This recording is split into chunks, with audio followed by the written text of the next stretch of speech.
किसने दिया था बेटा? आर्यट व्हिटेकर ने। इन्होंने 5 किंगडम सिस्टम प्रपोज किया था। 5 किंगडम सिस्टम क्लासिफिकेशन। इन्होंने बोला कि जितने भी दुनिया भर में जीव जंतु हैं, माइक्रो ऑर्गेनिज्म हैं, उनको उनकी संरचना के आधार पर, उनके क्रियाविधि के आधार पर, उनकी बनावट के आधार पर, उनके फंक्शनिंग के आधार पर 5 किंगडम में बांटा जाए। तो पहला किंगडम उन्होंने क्या कहा? मोनेरा। मोनेरा में वे सभी लोग आते हैं, जैसा कि आपको बताया गया है, जो यूनिसेलुलर है, लेकिन उसमें न्यूक्लियर मेम्ब्रेन नहीं है, केवल सर्कुलर डीएनए है और राइबोसोम है, बाकी कोई सेल ऑर्गेनेल नहीं है।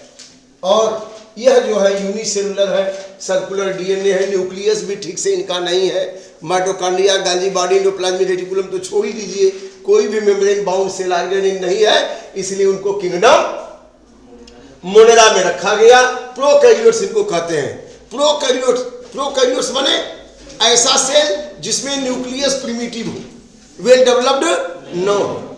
अब यूकैरियोट में उनको रखा गया जिसमें न्यूक्लियस भी है, न्यूक्लियर मेम्ब्रेन भी है, माइटोकॉन्ड्रिया भी है, जितने भी मेम्ब्रेन बाउंड सेल ऑर्गेनेल्स हैं सब हैं।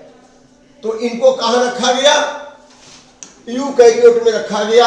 इनका क्रोमोसोम न्यूक्लियस के अंदर न्यूक्लियोलस है, यहाँ पे इनके पास माइटोकॉन्ड्रिया भी है, यहाँ पे इनके पास राइबोसोम तो है ही है, एंडोप्लाज्मिक रेटिकुलम भी है, सब है, और गोल्गी बॉडी भी है, और इनके पास गोल्गी बॉडी भी है।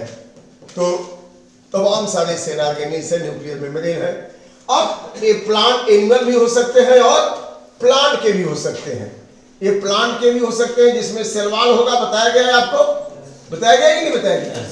तो सेलवाल भी हो सकता है, क्योंकि प्लांट के सेल होंगे तो, और एनिमल सेल होंगे तो सेलवाल नहीं भी होगा। तो यहाँ पे आप देख सकते हैं ये प्लांट और एनिमल सेल जिसमें डेवलप्ड न्यूक्लियस हो, न्यूक्लियर मेम्ब्रेन हो, और माइटोकॉन्ड्रिया हो, गोल्गी कॉम्प्लेक्स हो, और यहाँ पे क्रोमोसोम इनके अंदर हो, यहाँ माइटोकॉन्ड्रिया, गोल्गी कॉम्प्लेक्स, और यहाँ पे एक और सेल ऑर्गेनेल बन जाता हो। हमारे वाइवा में ज़्यादा इसका ध्यान रहा कि आपसे दोनों के बारे में अंतर पूछें। तो ये यूकैरियोट में क्यों रखे गए? क्योंकि यूनिसेलुलर है। ये सब के सब लोग क्या हैं? सब के सब क्या हैं? यूनिसेलुलर है। जितने यूनिसेलुलर ऑर्गेनिज्म इस धरती पे हैं, अगर उनका न्यूक्लियर मेम्ब्रेन नहीं है, माइटोकॉन्ड्रिया उसमें नहीं है, गोल्गी बॉडी नहीं है, मेम्ब्रेन बाउंड सेल ऑर्गेनेल नहीं है, तो यूनिसेलुलर वो प्रोकैरियोटिक है। इसमें सारे बैक्टीरिया आ जाएंगे। कौन आ जाएंगे? बैक्टीरिया आ जाएंगे, साइनोबैक्टीरिया आ जाएंगे। अब बैक्टीरिया का नाम सुनते ही हम लोग एकदम से डर जाते हैं कि सब हानिकारक है। ऐसा नहीं है, सारे बैक्टीरिया हानिकारक नहीं है। कुछ बैक्टीरिया ऐसे भी हैं जो हमारे लिए बहुत उपयोगी है। उनका प्रोडक्ट आप घर में खाते हैं, दूध में थोड़ा सा डाल देते हैं दही, फिर दही बन जाती है, वो बैक्टीरिया ही बनाते हैं, है कि नहीं? बहुत सारे ऐसे बैक्टीरिया जिससे एंटीबायोटिक्स बनाया जा रहा है। बहुत सारे ऐसे बैक्टीरिया हैं जो डिकम्पोजर हैं, डिकम्पोज करके मिनरलाइजेशन में मदद करते हैं। तो बहुत सारे बैक्टीरिया, कुछ % ऐसे हैं जो डिजीज उत्पन्न करते हैं, रोग उत्पन्न करते हैं, उससे हम डरे हुए हैं, लेकिन उनका समाधान हम खोजने की कोशिश करते हैं। तो प्रोकैरियोटिक को किस में रखा गया? किंगडम। तो सबसे पहला किंगडम क्या बनने वाला है? मोनेरा। तो सबसे पहले हमारा किंगडम क्या होगा? मोनेरा। मोनेरा में सब के सब प्रोकैरियोट आ गए। क्यों प्रोकैरियोट आ गए? क्योंकि ये यूनिसेलुलर है, लेकिन न्यूक्लियर मेम्ब्रेन नहीं है, माइटोकॉन्ड्रिया नहीं है, गोल्गी बॉडी नहीं है। तो इनको क्या कहा गया? मोनेरा। क्योंकि एक प्रोकैरियोट है, ये क्या है? प्रोकैरियोटिक है। ये सब के सब यूनिसेलुलर तो है, लेकिन क्या है बेटा? प्रोकैरियोटिक। रखिएगा, प्रोकैरियोटिक है, ये प्रोकैरियोटिक है। लेकिन एक और ग्रुप है जो यूनिसेलुलर तो है, ये भी यूनिसेलुलर है, ये भी यूनिसेलुलर है, लेकिन ये कैसा है? यूकैरियोटिक है। ये कैसा है? यूकैरियोटिक है। अब यूकैरियोटिक है तो इसको किस में रखा गया? प्रोटिस्टा में। किस में रखा गया? प्रोटिस्टा में। तो दूसरा ग्रुप क्या हो गया? प्रोटिस्टा। अब यूनिसेलुलर में ही यूकैरियोटिक है, ये प्रोटिस्टा यूकैरियोटिक है, और मल्टीसेलुलर और यूकैरियोटिक है।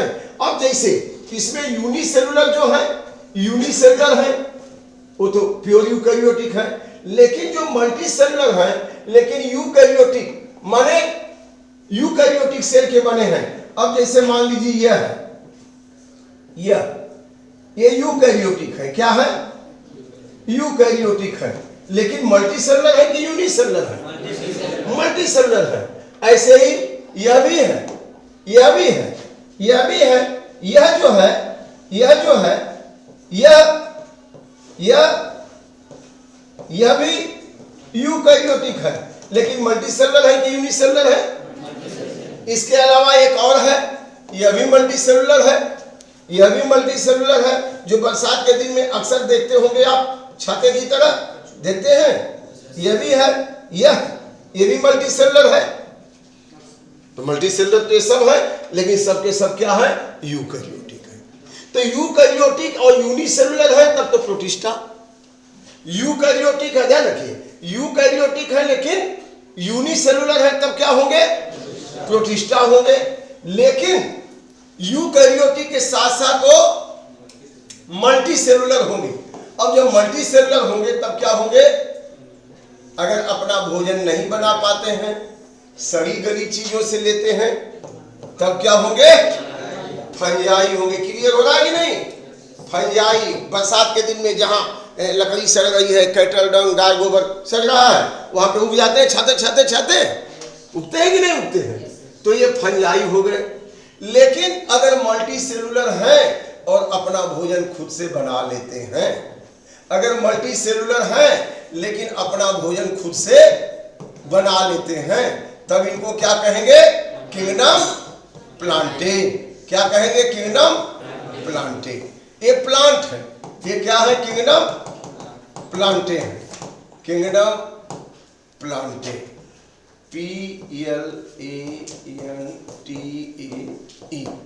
अब ऐसे भी हैं जो मल्टीसेलुलर तो हैं लेकिन अपना भोजन नहीं बनाते, डायरेक्टली या इनडायरेक्टली इन्हीं को खाते हैं। अब इनको क्या कहेंगे? किंगडम एनिमल में रखेंगे। कहां रखेंगे? एनिमल में। तो एनिमल में रख दिया, किंगडम एनिमलिया या एनिमल। तो कुल कितने किंगडम हो गए बेटा? 5। Monera, protista, fungi, Plantae, animal. जो यूकैरियोटिक नहीं है, प्रोकैरियोटिक है, यूनिसेलुलर है, किंगडम मोनेरा। जितने बैक्टीरिया है, साइनोबैक्टीरिया। जो यूनिसेलुलर है लेकिन यूकैरियोटिक है, वो क्या हो गए? Kingdom protista. अब इसमें अमीबा आ गया, अमीबा है, नाम सुना है कि नहीं? पैरामीशियम, यूग्लिना, ये सब आ गए। अब जो मल्टीसेलुलर है लेकिन अपना भोजन नहीं बनाते, सड़ी गली चीजों से भोजन लेते हैं, उनको किस में रख दिया गया? फंजाई में। और जो मल्टीसेलुलर है लेकिन अपना भोजन खुद बना लेते हैं, सनलाइट लेके, कार्बन डाइऑक्साइड लेके, वाटर लेके, उनको क्या कहेंगे? Kingdom Plantae. और जो लोग मल्टीसेलुलर हैं, यूकैरियोटिक हैं, लेकिन अपना भोजन नहीं बनाते, डायरेक्टली या इनडायरेक्टली इन्हीं को खाते हैं, तो उनको किस में रखा गया? Kingdom animal. तो कुल कितने किंगडम हो गए? 5। अब सबसे बड़ी बात यह है कि यहाँ पे यह बॉर्डर लाइन है, तो इधर जब चलेंगे इसके, तो ये सब लिविंग है। ये सब क्या है? लिविंग। और इसके नीचे नॉन लिविंग, पत्थर, पहाड़, मिट्टी, सॉइल है, वाटर, हवा, ये सब नॉन लिविंग है। लेकिन उन्हीं से केमिकल्स को लेकर के ये सब लिविंग बने हैं। तो एक तरफ नॉन लिविंग, नीचे जगह नहीं है, यहां पे हम क्या लिखे? नॉन लिविंग, और यहां पे लिविंग। तो नॉन लिविंग लिविंग के बीच में कोई एक ब्रिज होना चाहिए, कोई एक कनेक्टिंग लिंक होनी चाहिए। वो कौन है बेटा? वायरस। वायरस दोनों के बीच का कनेक्टिंग लिंक है, क्योंकि वायरस को आप बोतल में बंद करके सील करके रख सकते हैं, फिर वो लिविंग सेल में डालेंगे तो मल्टीप्लाई करने लगेगा, अपनी संख्या बढ़ा लेगा, लेकिन लिविंग सेल के बाहर वो अपनी संख्या नहीं बढ़ा सकता। इसलिए वायरस को दोनों के बीच की क्या कहते हैं? कड़ी कहते हैं। तो मेरे समझ से जितने भी जीव जगत में जीव हैं, प्लांट है, एनिमल है, माइक्रोब्स है, उनको अध्ययन की सुविधा के लिए 5 किंगडम में बांटा किसने? आर.एच. व्हिटेकर ने। अब बारी बारी से हम देखते हैं कि इसमें कौन कौन कैसे हैं। समझ रहा कि नहीं? आगे बढ़े? इतना समझ आ गया सबको? वेरी गुड, बहुत बढ़िया। तो आगे हम बात करते हैं किंगडम मोनेरा। तो आपने देखा ही था, किंगडम मोनेरा में बैक्टीरिया, हमने बताया बैक्टीरिया, ये साइनोबैक्टीरिया नास्टाकेना बिना, ये भी ब्लू ग्रीन एल्गी नास्टाकेना बिना, ये माइकोप्लाज्मा। आप जानते हैं माइकोप्लाज्मा को स्मॉलेस्ट सेल कहा जाता है। इस दुनिया का सबसे छोटा सेल अगर कोई है तो माइकोप्लाज्मा है, वो प्रोकैरियोटिक है। PPLO, pleuropneumonia like organism, PPLO उसको कहते हैं, याद है कि नहीं? तो यह माइकोप्लाज्मा दुनिया का सबसे छोटा सेल है, सबसे छोटा सेल है। बाकी ये भी सेल ही है। ये जितने भी बैक्टीरिया है, साइनोबैक्टीरिया है, वो प्रोकैरियोटिक में आते हैं, क्योंकि उनका अपना खुद का न्यूक्लियर मेम्ब्रेन नहीं, खुद की माइटोकॉन्ड्रिया नहीं, खुद का गाजी बॉडी नहीं, वो केवल डीएनए और राइबोसोम है वहां पे। और वो जो है इस धरती पे है, बहुत बड़ा रोल करते हैं, हमारे इकोसिस्टम में अपना रोल प्ले करते हैं। नाइट्रोजन को कुछ ऐसे भी है, नाइट्रोसोमनास नाइट्रोबैक्टर, नाइट्रोजन को नाइट्रेट में बदल के जमीन में दे देते हैं, पौधे वहां ग्रो करते हैं। हमारी दलहनी फसलों की जड़ों में राइजोबियम बैक्टीरिया है, और नाइट्रोजन को नाइट्रेट में बदल के पौधे को देता है, प्रोटीन बना लेता है। समझ रहे कि नहीं? तो ये बहुत सारे ऐसे बैक्टीरिया जो हमारे लिए यूजफुल है, और कुछ बैक्टीरिया ऐसे हैं जो बहुत सारे पैथोजेनिक है। जो बच्चे वाइवा नहीं दे पाए चले जाए केमिस्ट्री मैडम के यहाँ वाइवा दे के आ जाए, जिनका वाइवा छूट गया है एक एक करके चले जाइए खटाखट। तो मेरे कहने का मतलब ये है कि ये जो है बैक्टीरिया हो गए, क्लियर हो गया। आगे बढ़ते हैं हम। इसके बाद किंगडम प्रोटिस्टा। प्रोटिस्टा में ये यूनिसेलुलर है, किंगडम प्रोटिस्टा में यूनिसेलुलर है, लेकिन यूकैरियोटिक है। कैसे है ये यूनिसेलुलर है लेकिन कैसे है? यूकैरियोटिक है। और ये मोस्टली जल में पाए जाते हैं, पानी में पाए जाते हैं। जमीन पे रहेंगे तो सूख जाएंगे भाई, तो पानी में रहते हैं, पानी से ही मिनरल लेते हैं, है ना, भोजन भी लेते हैं। और यह एल्गी, ये देखिए वालवाक्स है, एल्गी है, ये इसके अंदर क्लोरोप्लास्ट है, और लाइट आती है, पानी ले लेते हैं, CO2 पानी से ही ले लेते हैं, अपना भोजन खुद बना लेते हैं। तो ये एल्गी है, इसको ग्रीन एल्गी कहेंगे। इसके बाद ये यूनिसेलुलर प्लांट है, ये डायटम्स है, ये समुद्र में पाए जाते हैं, ये फोटोसिंथेसिस करते हैं। सबसे बड़े फोटोसिंथेसाइजर ये डायटम्स हैं जो समुद्र में पाए जाते हैं। और इनका सेल वॉल के ऊपर में सिलिका होता है, और जब ये डेट करते हैं, जैसे कि वो घोंघा होता है ना, पाइला, पाइला जब खत्म हो जाता है तो उसका खोल बचता है कि नहीं बचता है ना, ये सीपी का, घोंघा का, वैसे इनका जो सिलिका है वो समुद्र में बैठ जाता है नीचे। और आजकल वो जो सिलिका को निकाल करके उसको डायटोमेसियस अर्थ बोलते हैं, उस सॉइल का साउंड प्रूफ बिल्डिंग, इसको वाइन के फिल्ट्रेशन में बहुत बड़ा उसका उद्योग बनाए हुए हैं सिलिका का। और ये जो है जितने और भी जू प्लैंकटन है इनको खाते हैं। फिर बड़ी मछलियां भी भोजन के रूप में, अगर व्हेल का स्टमक अपन चेक करें तो टन्स ऑफ डायटम्स उसके स्टमक में पाए जाएंगे, एलिमेंट्री कैनाल में पाए जाएंगे। तो ये भोजन के रूप में ग्रहण किए जाते हैं। और ये फोटोसिंथेसिस बहुत तेज करते हैं, वातावरण से लाइट ले लेते हैं, CO2 ले लेते हैं, पानी से भोजन बनाते हैं, और बाकी भी उनके भोजन को जू प्लैंकटन खाएंगे, फिर फिशेस खाएंगे, फिर बड़े एनिमल खाएंगे, डायरेक्टली इनडायरेक्टली वो सब लेते हैं। ये देखिए पैरामीशियम है, प्रोटोजोन सीलिया द्वारा मूवमेंट करता है, और ये पानी में रहता है। अमीबा भी ऐसे ही, इसी कैटेगरी में और कौन आएगा? अमीबा भी आएगा। बार बार आपको बताते हैं, इसमें सीडोपोडिया होता है, न्यूक्लियस होता है, और यहाँ पे कंट्रैक्टाइल वैक्यूल होता है। ये सब जो है किस में आएंगे? किंगडम प्रोटिस्टा में। यहाँ तक कि मलेरिया उत्पन्न करने वाला प्लाज्मोडियम जो होता है वो भी प्रोटिस्टा में ही आता है। टिपैनोसोमा है जो स्लीपिंग सिकनेस करता है, वो भी प्रोटिस्टा में ही आता है। तो बहुत सारे ऐसे एनिमल हैं जो यूनिसेलुलर है, प्रोटिस्टा में आते हैं। प्लांट है जो यूनिसेलुलर है, क्लेमाइडोमोनास है, वालवाक्स है, क्लेमाइडोमोनास को अगर आप देखें तो बिल्कुल इस तरह से होता है क्लेमाइडोमोनास, यह ऐसे, और इसमें जो है इसका सेल वॉल है, और यहाँ पे इसका क्लोरोप्लास्ट कॉन्सेप्ट होता है ऐसे, यहाँ पे जो है इसमें पाइलोइड्स होते हैं, और इसमें 2 हेयर ऐसे होते हैं ऐसे। ये पानी में तैर सकता है लेकिन अपना भोजन खुद बना लेता है। तो ये जो है क्लेमाइडोमोनास, ये प्लांट है और ये सब पानी में ही पाए जाते हैं। और इसमें से देखिए, ये भी ऑटोट्रॉपिक अपना भोजन बना लेता है, ये भी अपना भोजन बना लेता है, ऑटोट्रॉपिक का ये भी है, लेकिन ये लोग हेटेरोट्रॉपिक हैं। ये लोग क्या है? हेटेरोट्रॉपिक, क्योंकि अपना भोजन नहीं बना पाते, ये दूसरे से अपना भोजन लेते हैं। अब आगे बढ़ते हैं, फंजाई में आते हैं। किंगडम फंजाई आप देख सकते हैं, कलरलेस है बिल्कुल, इनमें ग्रीन कलर नहीं है, कहने को तो प्लांट है। इनका सेल वॉल काइटिन का बना होता है। सेल वॉल इनका किसका बना होता है? काइटिन का बना होता है। क्यों काइटिन का बना होता है? क्योंकि सिंपल मटेरियल का बना होगा तो जल्दी से, देखते हैं लकड़ी के ऊपर में ग्रो करते हैं, लकड़ी को गला देते हैं लेकिन ये खुद नहीं गलते हैं। इसका मतलब कि लकड़ी का वुड का सेल वॉल सेलुलोज का बना है, लेकिन इनका सेल वॉल उससे भी स्ट्रांग मटेरियल से बना है, काइटिन से बना है। तो ये ईस्ट है। ईस्ट, इसका उपयोग तो आप करते हैं ब्रेड, बेकिंग, केक वगैरह, ब्रेड वगैरह इन्हीं के यूज से बनता है ना। ये फर्मेंटेशन करा देते हैं, CO2 खूब बनती है तो कार्बन डाइऑक्साइड ज्यादा बनती है वहां, तो ब्रेड जो है स्पंजी हो जाती है।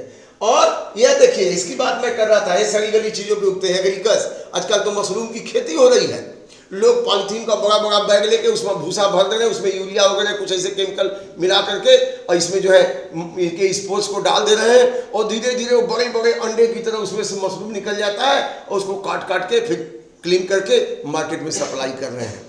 अच्छी क्वालिटी की मशरूम्स, व्हाइट बटर मशरूम्स, ये सब खाया जाता है। उसमें विटामिन B12, प्रोटीन, मिनरल बहुत पर्याप्त मात्रा में होता है। तो मशरूम की खेती आजकल हो रही है। लाइकेन है, lichen is called as indicator of pollution. Air pollution का सबसे बड़ा इंडिकेटर है।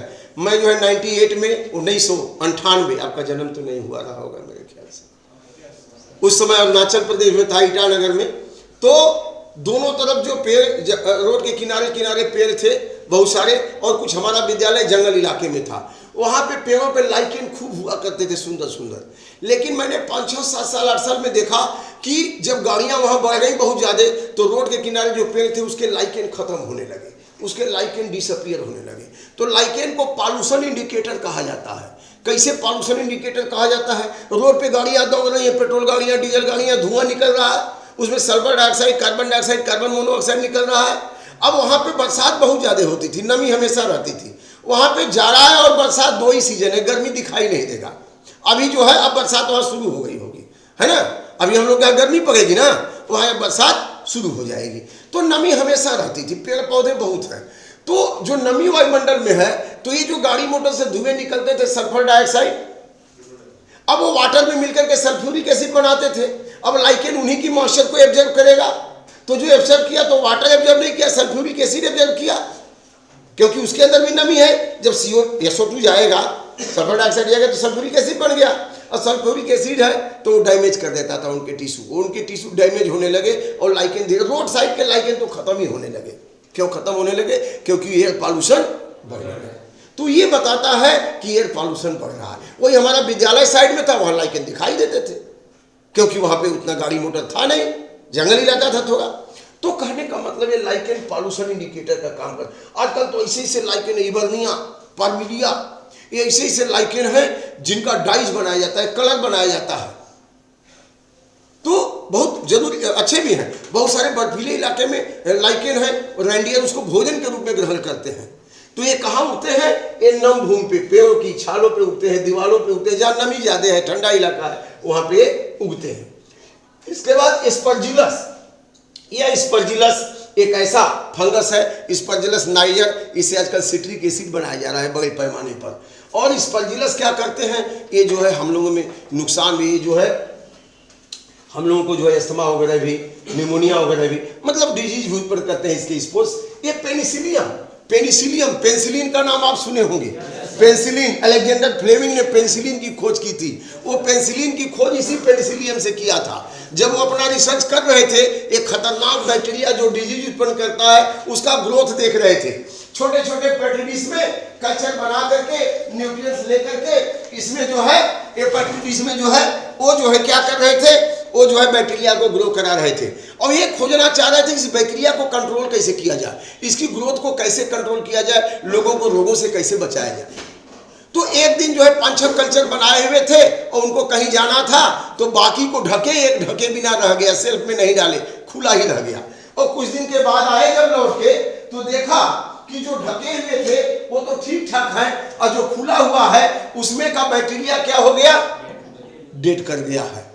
उन्हें बड़ा आश्चर्यजनक लगा कि बैक्टीरिया कैसे खत्म हो गया, जो सबको खत्म करता है खुद कैसे खत्म हो सकता है।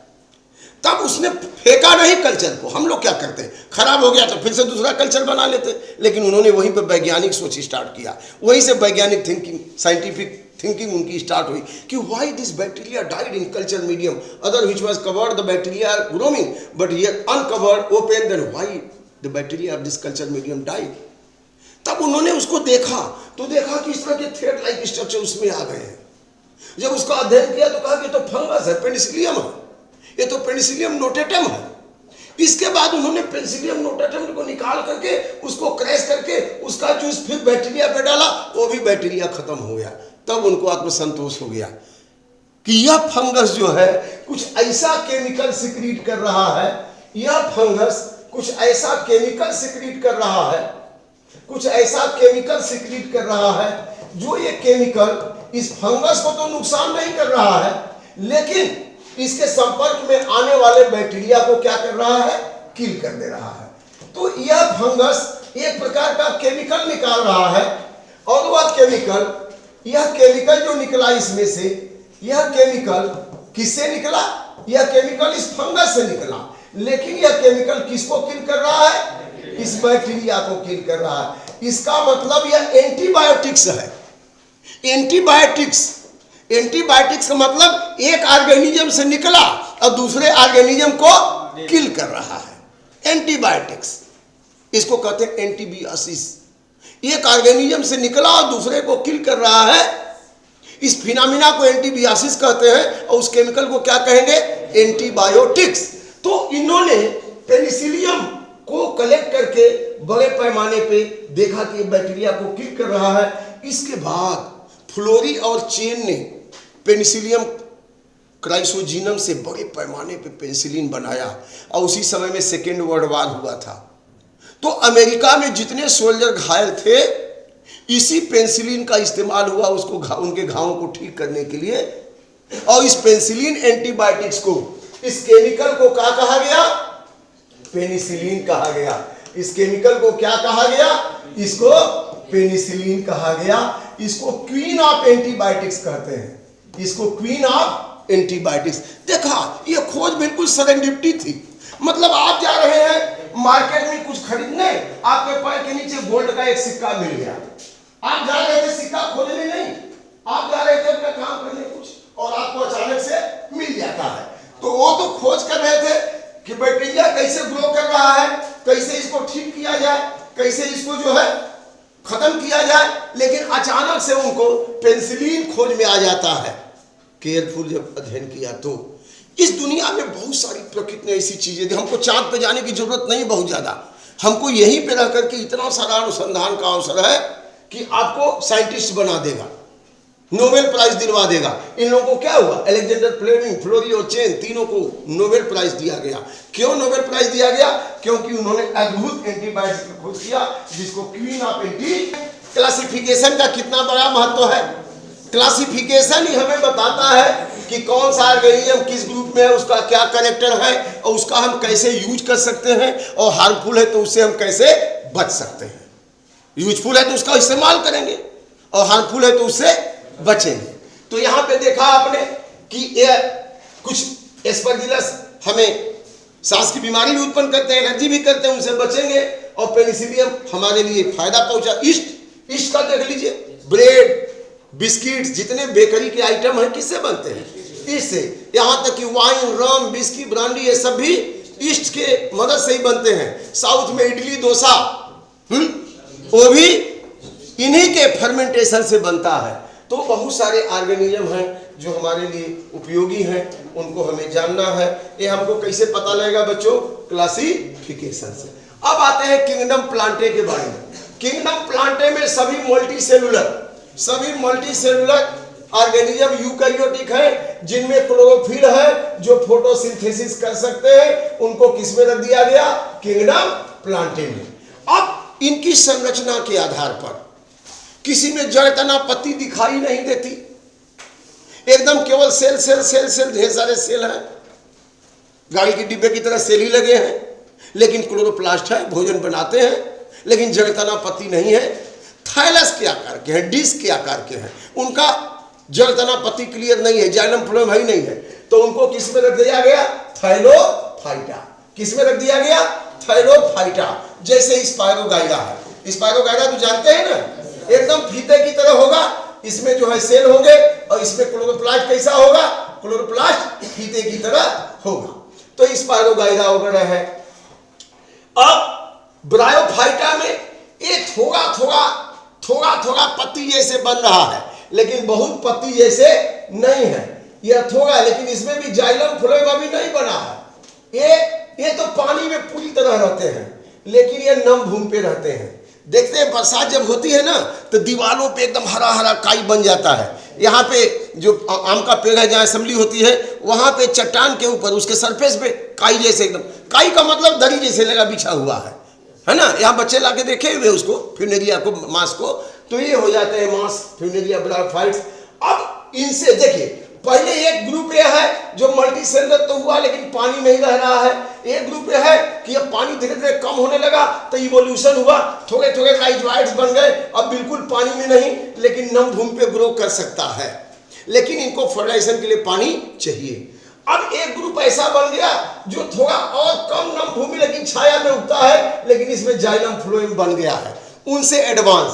अब दूसरा ग्रुप ऐसा हो गया जो बहुत एडवांस थोड़ा हो गया, जाइलम फ्लोएम बन गए। अब ये नम भूमि के अलावा आराम से उग सकता है बढ़िया से, लेकिन इसमें भी फ्लावर नहीं बनते। सीड तो बनता है, फ्लावर नहीं बनते। लेकिन एक लास्ट ग्रुप ऐसा बना जिसमें जड़, तना, पत्ती, फ्लावर, फ्रूट्स, सीड्स सब बन जाते हैं, उनको एंजियोस्पर्म कहा गया। तो किंगडम प्लांटे को कितने भाग में बांटा गया? थाइलोफाइटा, ब्रायोफाइटा, टेरिडोफाइटा, जिम्नोस्पर्म। अभी डिटेल में हम जाएंगे, इसके बाद किंगडम एनिमल में वो लोग जो अपना भोजन नहीं बना सकते।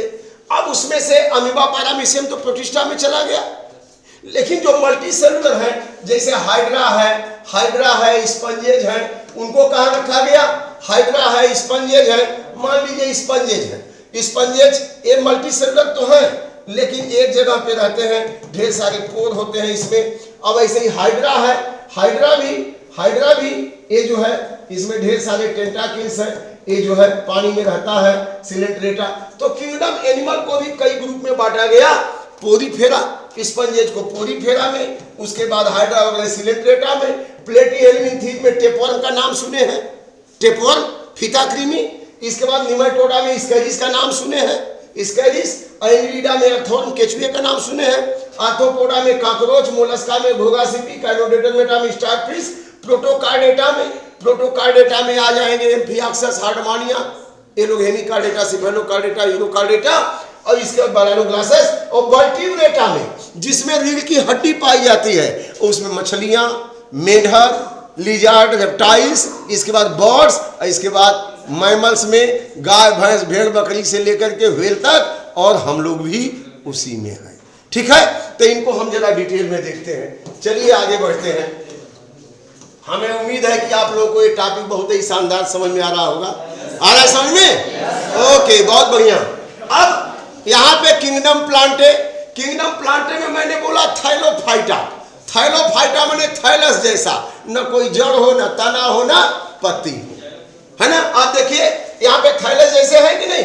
सेल केवल है। स्पायरोगाइरा है, यूलोथ्रिक्स है, क्लेमाइडोमोनास है। यूलोथ्रिक्स को तो आप देखिएगा तो ऐसा ही दिखाई देगा। यूलोथ्रिक्स कैसा दिखाई देगा? बिल्कुल इस तरह से दिखाई देगा यूलोथ्रिक्स। यह बिल्कुल यहाँ पे यूलोथ्रिक्स, या इसके होल्ड फास्ट होते हैं, यहाँ से ऐसे या ऐसे, ये होल्ड फास्ट। और इसके जो सेल होते हैं, ये सेल इसके जो है यहाँ पे ऐसे सेल, इनका सेल का चौड़ाई ज्यादा है, लंबाई कम है। सेल की चौड़ाई ज्यादा है और लंबाई कम है। और बाकी ये होल्ड फास्ट वाला इलाका। इनका क्लोरोप्लास्ट कैसा है? इनका क्लोरोप्लास्ट कालर जैसे है। कोट का कालर देखे आजकल गोल गला वाला, बिल्कुल इस तरह से गोल गला वाला कालर कैसा होता है? ऐसे होता है कि नहीं होता? ऐसे ऐसे इनका क्लोरोप्लास्ट है, ये इनका क्लोरोप्लास्ट है। और इसी से अपना भोजन बनाते हैं। और इसमें पाइरिनोइड्स भी हैं, न्यूक्लियस भी है, पाइरिनोइड्स भी हैं। तो इस तरह से ये जो है इलोथ्रिक्स है। तो ये भी जड़तना पति का कुछ अता पता नहीं है, पानी में रहते हैं, मल्टीसेलुलर है, यूकेरियोटिक है। तो इस पायरोगायोथिस, क्लेडोफोरा, चाकारा, ये सब थर्ड माने एल्गी हैं। इनको इकट्ठे क्या बोलते हैं? एल्गी। क्या बोलते हैं? एल्गी। ये एल्गी हो गए। अब इसमें कुछ एल्गी ग्रीन होते हैं, क्लोरोफाइटा, कुछ ब्राउन होते हैं, थियोफाइटा, और कुछ रेड होते हैं, रोडोफाइटा। तो जो पानी में ऊपर ही होते हैं, जहां तक लाइट जा रही है, हल्की ग्रीन लगभग होते हैं, और थोड़ी गहराई पे रेड हो जाते हैं, और सबसे गहराई पे, थोड़ी गहराई पे ब्राउन हो जाते हैं, सबसे गहराई पे रेड हो जाते हैं। अब एल्गी का भी बहुत बड़ा फायदा है। एल्गी पानी में रहता है, सबसे ज्यादा कार्बन डाइऑक्साइड को लेकर सबसे ज्यादा ऑक्सीजन देता है, ताकि पानी में रहने वाले जंतुओं को ऑक्सीजन मिलती रहे। ब्राउन एल्गी समुद्र में पाए जाते हैं, सार्गेसम वगैरह है। इनसे बहुत सारा केमिकल, सोडियम, पोटेशियम निकाला जाता है। ग्रेसिलेरिया जेलिडियम है, और बहुत सारे ऐसे एल्गी हैं पानी में, ब्राउन एल्गी, जिनसे आयोडीन निकाला जाता है। वही आयोडीन नमक में मिला करके हम लोग के पैकेट में आता है, हम लोग खाते हैं, नहीं तो ग्वाइटर हो जाता। पहले ग्वाइटर हो जाता था, अब आयोडीन समुद्री शैवालों से ही निकाला जाता है। समुद्र में आयोडीन होता है पानी में, और शैवाल उसको ग्रहण करते हैं। उन्हीं शैवाल को निकाल के, सुखा करके, पीस करके, पाउडर बना के उससे आयोडीन निकाला जाता है, मिनरल से निकाले जाते हैं। रेड एल्गी, ग्रेसिलेरिया जेलिडियम, इससे अगार अगार केमिकल निकाला जाता है। वो अगार अगार इतना न्यूट्रिटिव है, रिसर्च में, टिश्यू कल्चर में। इसके अलावा अच्छी क्वालिटी की आइसक्रीम, चॉकलेट यहाँ नहीं, मुश्किल है, नहीं मिलेगा पटेरा में। तो वो आइसक्रीम, चॉकलेट ये बनाया जाता है, अच्छी कीमती, वो अगार अगार से बनाया जाता है। वो बहुत न्यूट्रिटिव होता है, पोषक तत्व बहुत ज़्यादा है उसमें। आप अगार अगार में टिश्यू डाल दें, सेल डाल दें, उससे एक नया पौधा बन जाएगा, आगे साइटोकिनिन डालेंगे, इतना न्यूट्रिशन होता है। तो रेड एल्गी से मिलता है। उसका आजकल तो जो है डीएनए के सेपरेशन में भी एगारोस जेल यूज करते हैं। जब आप इलेक्ट्रोफोरेसिस जेल, इलेक्ट्रोफोरेसिस पढ़ेंगे तो आगे मिलेगा। तो बहुत सारा इस्तेमाल, ये सब कैसे मालूम हुआ? क्लासिफिकेशन से ही तो मालूम हुआ कौन कहाँ उसका हम इस्तेमाल आज करते हैं, उसके कैरेक्टर को जानते हैं। अब देखिए, एक तो पानी में रह रहे थे ब्रायोफाइटा, इसको एम्फीबियस प्लांट कहते हैं। इस ग्रुप में जितने प्लांट हैं इनको क्या कहते हैं? Amphibious plant. एम्फीबियस प्लांट क्यों कहते हैं बेटा? क्योंकि यह नम भूमि पे रहते हैं, लेकिन इनमें फर्टिलाइजेशन के लिए, ट्रांसफर ऑफ मेल गैमीट के लिए वाटर चाहिए। जैसे मेढक है, मेढक जमीन पे रह लेगा, लेकिन रिप्रोडक्शन के लिए उसको पानी में ही अंडे देना पड़ेगा, पानी में ही फर्टिलाइजेशन होगा। नहीं, पानी नहीं मिलेगा तो फर्टिलाइजेशन होगा। मछली पानी में रहती है, लेकिन मेढक पानी में और जमीन पे दोनों रहता है, तो उसको एम्फीबिया ग्रुप में रखा गया कि नहीं? तो एनिमल है एम्फीबियस, लेकिन ब्रायोफाइट्स को क्या कहा गया है? Amphibious plant. क्योंकि ये नम भूमि पे रह लेते हैं, लेकिन फर्टिलाइजेशन के लिए, ट्रांसफर ऑफ मेल गैमीट के लिए क्या चाहिए होगा? पानी। तो जब बरसात होती है, उसी के पानी से ट्रांसफर होकर फीमेल गैमीट से जाके मिलता है वहां की दुनिया में। तो ये ब्रायोफाइट, फ्यूनेरिया, ये आपको दिखा सकते हैं। अभी बरसात होगी ना, यहाँ पे उसके झड़े हुए हैं, वो फ्यूनेरिया बन जाएंगे। जुलाई में आप आइएगा, आपको दिखाया जाएगा, ठीक है ना। ये फ्यूनेरिया बहुत सारे, अभी स्लाइड भी हमारे पास है इसका यहाँ पे।